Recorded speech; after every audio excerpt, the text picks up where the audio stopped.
ziwathandize kuti akhale ozidalira okha pachuma. Takhutira ndi mmene ntchito ikuyendera ngakhale kuti panali zotsamwitsa zina komabe tikukhulupirira kuti akontrakta atitsimikizira kuti ntchito imeneyi ayimaliza mu nthawi. Mkulu wa pasukuluyi Akondwani Ilongo anati ntchito yomanga nyumbayi ikatha ndi kuyamba kugwira ntchito zidzathandiza eni njinga za moto m'boma la Chitipa kuti azizapeza thandizo la akatswiri ophunzira bwino pokonza njinga za moto. Ntchito imene ikupangidwa pano yomanga nyumba yophunziramo za ukadaulo okonza njinga za moto itithandizira koposa chifukwa chonena kuti kuno ku Chitipa anthu ambiri amadalira njinga za moto zimene zimatchulidwa kuti kabaza, koma kulibe anthu ambiri amene ali ndi upangiri okonza njinga imene ikati iwonongeke. Ndeti takhala pasi tidaona kuti zabwino kuti tipeze kosi imene titha kumaphunzitsa vana wathu mu upangiri okonza njinga za moto ngati zimenezi. Mfumu yaikulu Maulambya ya mbomali inayamikira boma chifukwa chopitiriza kuthandiza sukulu za luso la manja. Ana akachokera ku secondary schools akamaliza sukulu ambiri amatera panjira sakala ndi mwayi kopita kuma higher colleges, ndi kuti boma likuyika chidwi choncho ku technical school ngati ayaya. Ine ngati gogo kukhala kuti sukulu ine ili mmalo mwanga ndine wosangala kwambiri ndi makondwera. Ntchito yomanga nyumbayi ikuthandizidwa ndi banki ya dziko lonse World Bank kudzera ku bungwe la Tiveta ndipo ikuyembekezeka kutha pofika mwezi wa Juni chaka chino. Mlembi wamkulu ku nduna wazofalitsa nkhani Harold Msusa wauza kugwira ntchito ku bungwe la Malawi Broadcasting Corporation MBC kuti adzigwira ntchito yawo mwaukadaulo ngati wailesi imene ikutumikira anthu onse mdziko muno. Msusa yankhula izi ku Mzuzu pamene amaonetsa Brian Banda omwe ndi mkulu watsopano wa MBC kwa kugwira ntchito ku bungweli mchigawo chakumpoto. Hassan Pili walemba ripoti ili. Mmawa wake kwa kugwira ntchito ku MBC ku maofesi akukaning'ina mu mzinda wa Mzuzu, mulembi wamkulu ku nduna wazofalitsa nkhani Harold Msusa ati wailesi za MBC zikuyenera zigwira ntchito zake zofalitsa mauthenga mwa ukadaulo. Iwo atinso kupyolera m'masomphenya Malawi 2063 undunawu uonesetsa kuti dziko la Malawi likutukuka m'magawo onse kuphatikizapo njira zofalitsira mauthenga. Msusa ati wailesi za MBC zili ndi ntchito yayikulu podziwitsa anthu mfundo za boma, kugwiritsa ntchito anthu odziwa bwino ntchito yawo komanso zipangizo zogwirira ntchito za makono pofalitsa mauthenga. Kaning'ina ili pa center ponena kuti ifalitse kwa anthu ndipo iwaunikire anthu inene zambiri za kuno kumpoto, zitukuko, nyanja, mapiri ndi zina zote chikhalidwe cha kuno tiyuze kaning'ina kunena kuti ikhale yonena kuti ipereke mauthenga amene. Komanso takambirana nda DG ndi management kunena kuti kaning'ina studio ikuyenera kunena kuti ipangidwe renovate, ipezoti ikonzedwe ikhale nayonso yapamwamba kunoti dzitha kuchita zimene ikuyenera kuchita. Atuza maplani osiyanasiyana afuna panga metro station zonsezo zikwanitsidwe mkanthawi kochepa fino kuti nthawi sikutidikira anthu akuyenera kumva chimene chikuchitika m'Malawi muno. Paulendowu Msusa anaonetsa mkulu watsopano wa bungwe la MBC Brian Banda kwa anthu ogwira ntchito ku MBC mchigawo chakumpoto. Ndipo m'mawu awo Banda ati chigawo chakumpoto ndi dera lofunikira kwambiri, kotero kukufunika kuwapatsa zipangizo zamakono zimene zimafunikira kuti anthu adzigwira ntchito mwaufulu. MBC imalandira ndalama kuchokera ku boma ndi zimene timagwiritsira ntchito, so nkofunika kunena kuti tizigwiritse ntchito bwino ndalama zimenezo komanso tiatumikira Malawi wonse posatengera kuti ali region yanji. Nditi manenanso kunena kuti kukhala kumpoto sikuti chioneke ngati kuti ndi chinthu choti mwina tawataya anthu ayi. Boma la Mutharika laika chidwi kwambiri pa zochitika za kumpoto. Mulembi wamkulu ku nduna wazofalitsa nkhaniyo pamodzi ndi mkulu wa MBC Brian Banda anagwiritsa ntchito mwayi wawo mchigawo chakumpoto kuyenderanso ena mwa matransmitter kuphatikizapo ya kumsongwe mu mzinda wa Mzuzu. Hassan Piri, MBC, Mzuzu. Boma lapempha anthu mdziko muno kuti azionetsetsa kuti akutsatira milingo yoyenera ya zinthu chifukwa ndi njira imodzi yothandiza pa chitukuko cha dziko lino. mlembi wamkulu ku nduna wa zamafakitale a Bright Molande anena izi ku Blantyre pamwambo wokumbukira ntchito za milingo pa dziko lonse. Charles Pesulo wafika ndi ripoti ili. Zaka zoposa 150 zapitazo maiko anagwirizana kuti pakhale njira yabwino yoyezera milingo ndi cholinga choti pakhale kukhulupirirana pa malonda potsatira malamulo okhudza malonda. Njirayi, Metrology mchingerezi, imathandiza kuti pazikhala milingo yoyenerera pa katundu komanso zinthu zina. Mlembi wamkulu ku nduna wa zamalonda a Bright Molande anapempha anthu mdziko muno kuti azionetsetsa kuti akutsatira ndondomeko zovomerezeka pa milingo zomwe ati zingapititse patsogolo ntchito za malonda komanso chuma cha dziko lino. Ifeyo ngati dziko tili ndi njira zimene timaonetsetsa kuti tikutsatira milingo yofanana ndi dziko lonse. Zimene zinzofunika kwambiri chifukwa zimathandiza kuti ngati dziko tidzikhulupiriridwa. Ngati milingo yathu sili bwino sitingakhulupiriridwe. Bungwe lona za milingo mdziko muno la Malawi Bureau of Standards MBS ndilo limatsogolera mwambowo. Ndipo mkulu wa bungweli a Simon Mandala anati apitiriza kuonetsetsa kuti anthu mdziko muno kuphatikizapo amalonda akutsatira milingo yoyenerera.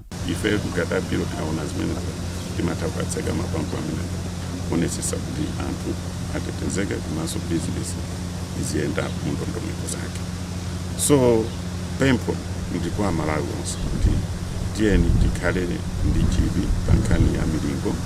Mmodzi mwa anthu omwe anali nawo kumwambowo ndi Bright Lipenga, yemwe amagwira ntchito ku bungwe la Malawi Liverpool Welcome Trust. Alipenga anati kutsatira milingo yoyenerera kungathandizenso kupulumutsa miyoyo. Zipangizo zimene timagwiritsa ntchito pomuyeza munthu kuti tidziwe matenda kuti akudwala chani, inde angakhalenso popereka thandizo limene kuti kaya ndi la mankhwala kaya ndilongofuna kungomuonika kuti thupi kupanga bwanji. Zonsezo ndithu zimafunika zokuti abungwe limeneli aziyeze kuti zikugwira ntchito bwino. Kumwamboko kunalochita malonda osiyanasiyana, makampani ndi mabungwe akunduna wa zamalonda za umoyo, za ulimi ndi ena. Ndipo mwambowo umachitika pamutu olimbikitsa kutsatira malamulo a milingo ya zinthu pofuna kupereka chikhulupiriro pa malonda. Charles Pensulo, MBC, Blantyre. Mukuonera nkhanizi kuchokera kuno kwa MBC ndipo mauno mlindine Austin Kashpeya. Tentonenso mitu yake. Komiti ya nyumba malamulo yoona za ulimi ati ndikukhudzika ndi kulephera kupeza phindu kwa mabungwe ogawa madzi a water board. Unduna za chitetezo cha mdziko walangiza anthu mdziko muno kuti apewe kufalitsa nkhani zabodza. Ndipo luso la makono popanga zinthu lomwe mchingerezi likudziwika kuti artificial intelligence AI lasintha kachitidwe ka zinthu pa dziko lonse kuphatikizapo mayimbidwe.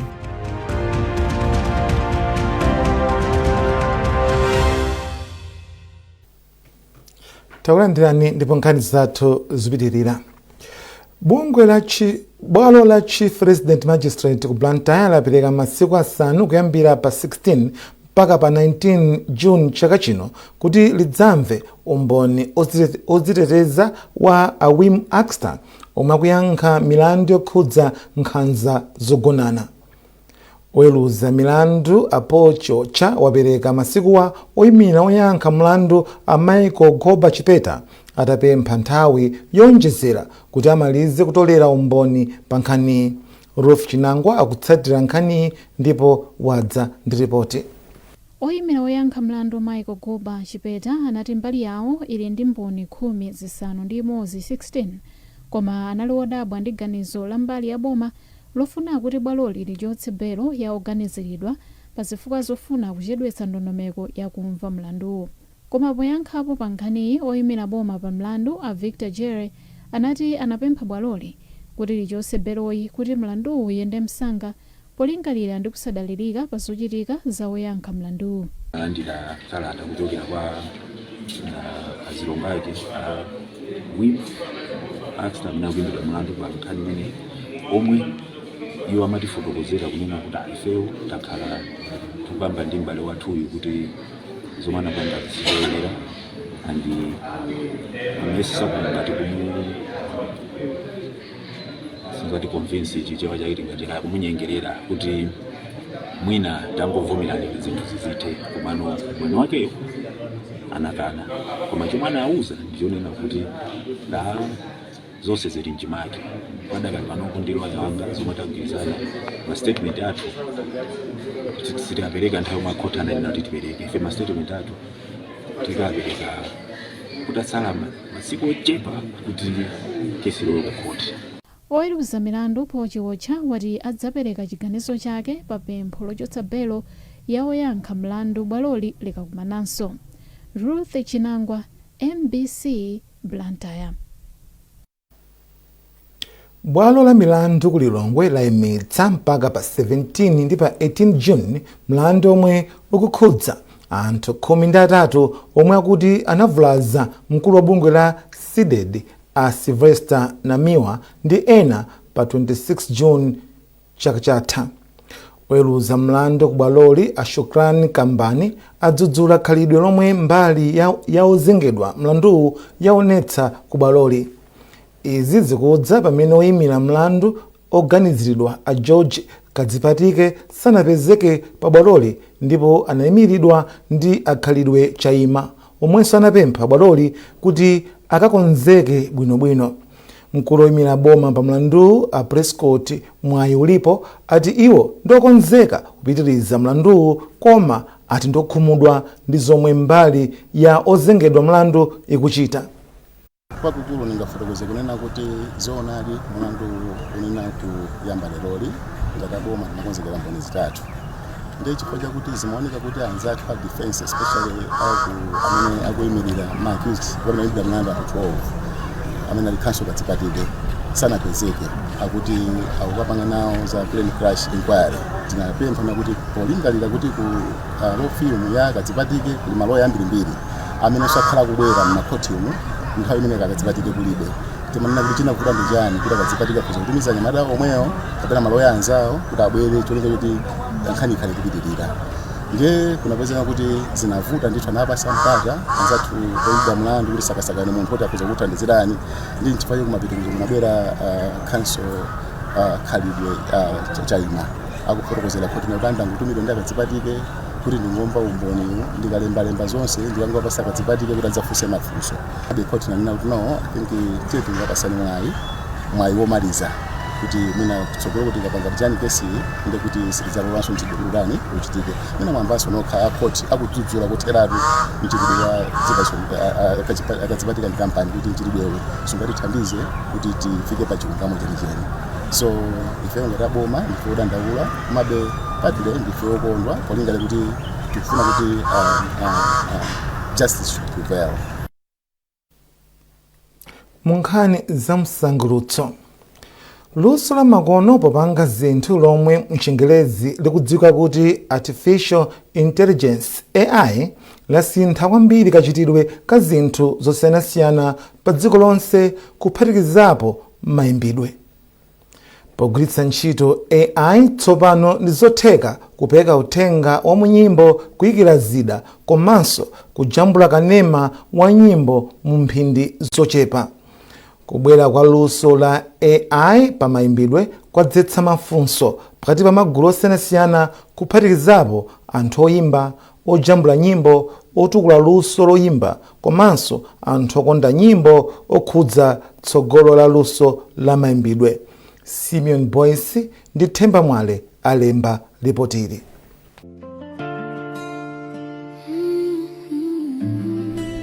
Uyu ndi kanema wa nyimbo yotchedwa Dalitsani Malawi. Nyimboyi komanso kanema wa nyimboyi azijambula pogwiritsa ntchito luso la makono la AI ndipo anayika pa intaneti pa masamba osiyanasiyana kuphatikiza pa YouTube. Nyimboyi ndi chitsanzo chabe cha nyimbo zochuluka zomwe zayimbidwa pogwiritsa ntchito luso la AI ndipo aziyika pa intaneti. Izi zikuperekera umboni kuti makono ndi zotheka kuyimba nyimbo pogwiritsa ntchito njirayi yomwe ndi yachidule kwambiri ndipo ndi yachangu. Pomwe luso la AI likupitirira kufalikira, anthu mdziko muno ali ndi nkhawa zosiyanasiyana pakagwiritsidwe ntchito kalusoli. Anthuwa ndi kuphatikizapo aku sukulu za ukachenjede, oyimba komanso achipembedzo. mphunzitsi wa nyimbo ku sukulu ya zaukachenjede ya University of Malawi Kondwani Bright Simbota wati akukhulupirira kuti luso la AI ndi chimodzimodzi ndi luso la mayimbidwe chifukwa si aliyense yemwe angatulutse nyimbo yoti anthu atha kuyikonda pogwiritsa ntchito njirayi, ndipo anthu omwe akugwiritsa ntchito lusoli akuyenera kuyamikiridwa ngati kuli kotheka. Nyimbo zina zimene zikupangidwa ndi makina a artificial intelligence zikumakhala zokoma zabwino, nyimbo kuti kuyimvera iweyo kumakufika kulinda moyo. Komabe mbali ina watumiza kuti anthu ena amati akadziona kuti nyimbo ndikumvera ayapa ngati makina a internet sanapange nyimbo papetika kuti chidiki chekacheka. Ndipo mphunzitsi winanso wa sukulu yomweyi Dr. Peter Okene ati nyimbo zoyimbidwa pogwiritsa ntchito lusoli zikuchuluka pa dziko lonse, ndipo bungwe lomwe limayang'anira za luso la Malawi Copyright Society likhazikitse malamulo ovomereza ndi kuteteza lusoli. Wapampando wa komiti yayikulu yoyendetsa bungwe la oyimba mdziko muno la Musician Union of Malawi MAM Wycliffe Chimwendo wati akutsutsana kwathunthu ndi mchitidwe oyimba nyimbo pogwiritsa ntchito luso la AI ponena kuti zipangisa kuti luso lenileni lisaonekere. AI music ndi ulesi komanso ndikupha luso loyimba. Tikamati munthu ni musician ndekuti amakhala ndi luso lotha kupeka, lotha kuchita chinthu chimene chimachokera mu luso limene ali nalo, ndiye nyimbo kaya luso limene kubwera kuchokera ku AI artificial intelligence tikulikaniza kwathu kuno lisapitike kutero, zikatero zitonongera mayimbidwe. Winanso akuyankhulapo ndi mmodzi mwa anthu omwe amatukula luso la mayimbidwe mdziko muno, Jai Banda, yemwe ndi mkulu wa kampani ya Entertainers Promotion. Poyankhula iye wati ndi wachikale ndipo amakhulupirira kuti luso la mayimbidwe munthu amayenera kubadwa nalo kapena kuphunzira. Ideyo sindikusangalala nazo because ndikuona ngati zikuchitisa kuti anthu akhale ndi ulesi amene amayenera kuchita music instead yoti aziganiza ndithu akungodalira zimene zozo. Ifeyo generation yathu inali ija yoti anthu amayenera kuganiza, anthu amayenera kuchita practice, ndiyeno ndikuona ngati zikuononga talent ya anthu. Kwa munthu okonda nyimbo Milos Gunthe yemwe amakhala mu mzinda wa Blantyre, kubwera kwa nyimbo za AI kwasokoneza kakomedwe ka nyimbo. Iye wati nyimbo imakoma ngati yayimbidwa ndi munthu weniweni osati makina. Koma ndi chinthu chonena kuti ngati kusoma tikadakachitabe kafukufuku mmene tingagwirire ntchito ndi zinthu ngati zimenezi. Komabe luso la artificial intelligence AI labwera kudzakhala ndipo lipitirira kugwiritsidwa ntchito m'magawo osiyanasiyana kuphatikizapo azamsangulutso. Chofunika ndi kukhazikitsa ndondomeko zabwino zomwe zingathandize kuti lusoli lithe kuyendera limodzi ndi njira zakale zomwe anthu akhala kuzitsata.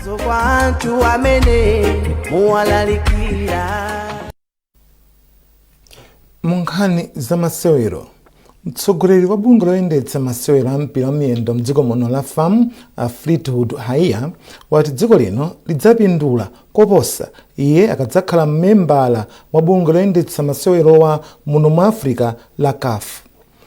Haiya wanena izi pamene bungwe loyendetsa masewero wa mchigawo chakumwera kwa Africa la COSAFA lamusankha kuti adzaliyimirire pa chisankho cha CAF chomwe chidzachitike chaka chamawa. Ndipo izidi ndisimikize kuti ndi kwa nthawi yoyamba kunena kuti COSAFA ikakhale pansi ndikusankha mwina candidate mmodzi amene akayimirire COSAFA. Mbuyo monsemu kuphatikiza kwa ngakhale chaka chatha kunali mpikisano, kunali makandidate mwina 3-4 ena enda anapanga withdraw munjira, koma zinali choncho. Kwa nthawi yoyamba COSAFA yagwirizana kunena kuti Haiya amene ali kuyimirira kuno ku FAM kapena ku Malawi ndiye khaya amene akapita opanda kupikisana naye. Kusonyeza kuti pakadali pano chimene chichitike nchongoti tingodikira nthawi, kulibenso kuti kapena tipanga kampeni yayi. So pano tingodikira nthawi ikakwana ndiye kuti muzamva kuti Haiya uja sopano ampanga confirm kapena amulumbirisa kukhala executive member. Mafuna ndisimikize kwa mtundu wa Malawi kunena kuti Fleetwood ukakhala ku CAF sikuti wawina ndi Fleetwood yekha, sikuti wawina ndi FAM yokha, koma Malawi iwina. Pali zambiri zimene ngakusimikizira kuti Malawi iwina. Ndukamba tanga khale nkhani yokuti misonkhano ina imene mwina kafu imachita kapena kosafa imachita kapena mpira umachita Malawi kuno sitinakhalepo ndi misonkhano ngati imeneyi musimikize kunena kuti kupita kwanga ku kafu kukabweretsa mpira pafupi chifukwa kafu ndile bungwe limene limayang'anira mpira pa Africa continent yonse ya Africa kusonyeza kuti ndizikakhala nawo pa tebulo imeneyoyo ndiye kuti chilichonse chimene chika kege wa pamenepo akafikiranso ku Malawi sikuti zangu abweretsa alendo kuno ku Malawi komanso ndikufuna ndisimikize kuti angakhala ana athu aku Malawi kuno tipanga create ma opportunities kuti ana athuso akagwire ntchito kumene ku kafu chifukwa zimenezi maiko anza athu ndi zimene akupanga koma kuno ku Malawi mwina sitinayambe kupanga. Pomaliza nkhanizi nayinso mito yake. Komiti ya nyumba malamulo yoona zaulimi ati ndikukhudzika ndi kulephera kupeza phindu kwa mabungwe ogawa madzi a water board. Unduna zachitetezo cha mdziko walangiza anthu mdziko muno kuti apewe kufalitsa nkhani zabodza. Ndipo luso la makono popanga zinthu lomwe mchingerezi likudziwika kuti artificial intelligence AI lasintha kachitidwe ka zinthu pa dziko lonse kuphatikizapo mayimbidwe.